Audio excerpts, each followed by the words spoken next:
Second like a classic, third in the Devastator. Gambling is an industry, and it's doing extraordinarily well. Its turnover this year will be $95 billion, but it couldn't survive without its customer base. Its customer base is gamblers, and in Australia, in increasing numbers, they are bussed into casinos to play the gaming tables, they're given incentives to visit pubs and clubs to play the pokies, or they simply stay at home to bet on the internet.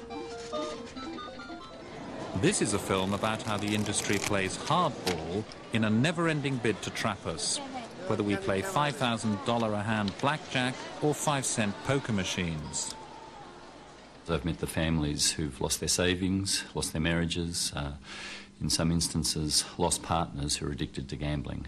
Suicides have occurred. I've gone to some of the funerals. I've started to realise that gambling has captured the whole culture by the throat.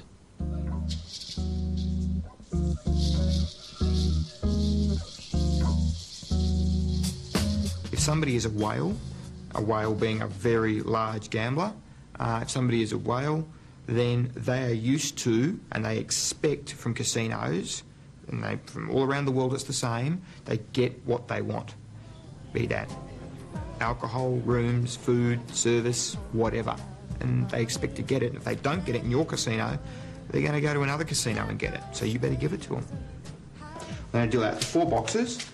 Andrew Scott is a former whale who beat the system until the system bit back. Okay, what have we got? Hard 19, stand. 4 mates. Recognised as one of the most skilled blackjack players in the country, he's been banned from some casinos because he counts cards and wins. Now he runs a blackjack school for budding professionals. Your argument is that the casinos are banning you because you're winning. Oh, it's not an argument, it's a fact. Casinos wouldn't deny it. It's been told to my face. You're a card counter, so we're going to ban you. Gambling is a cynical industry. It doesn't like professional players because they affect its profits. But it'll go to enormous lengths to attract high rollers who it thinks will lose. In the industry, that's called player development. Player development really should be termed player exploitation. Player development is all about the casino cultivating its good customers.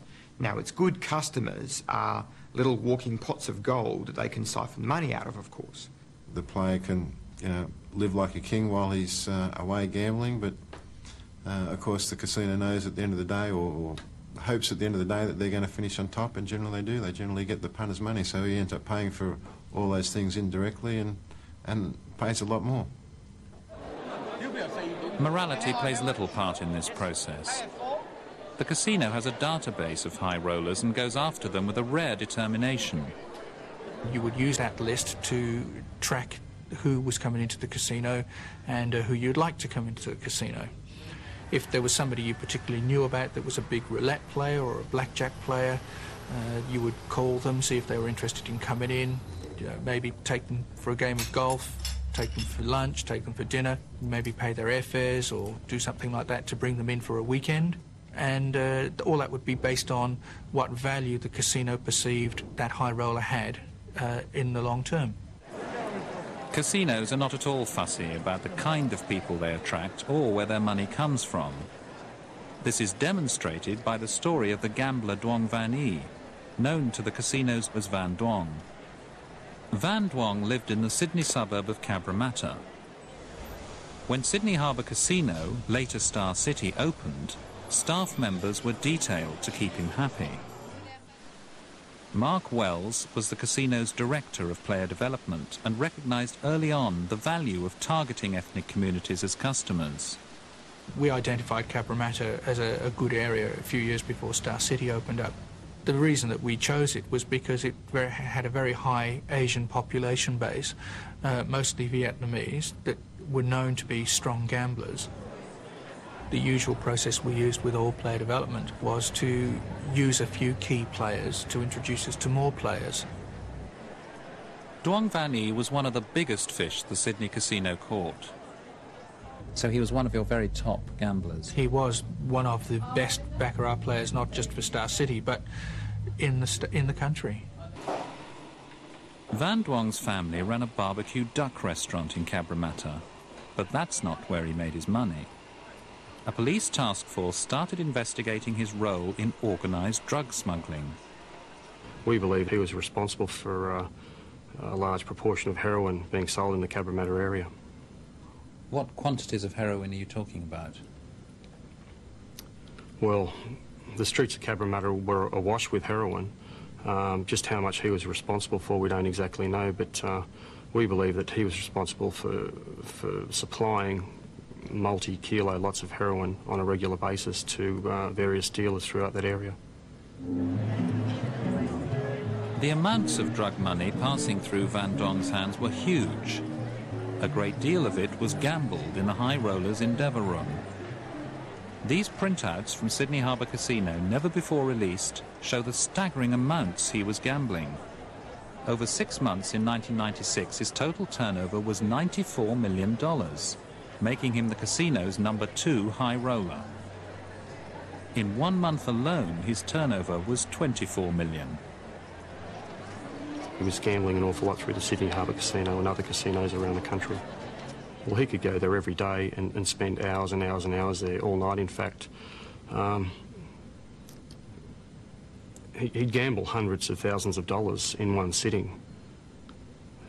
I don't think there was a limit.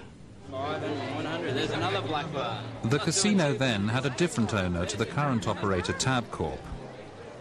It had heard the suspicions about Van Duong, but treated him like a king. As Duong was pampered, the police were tracking him, and he was also being filmed by the casino's own security.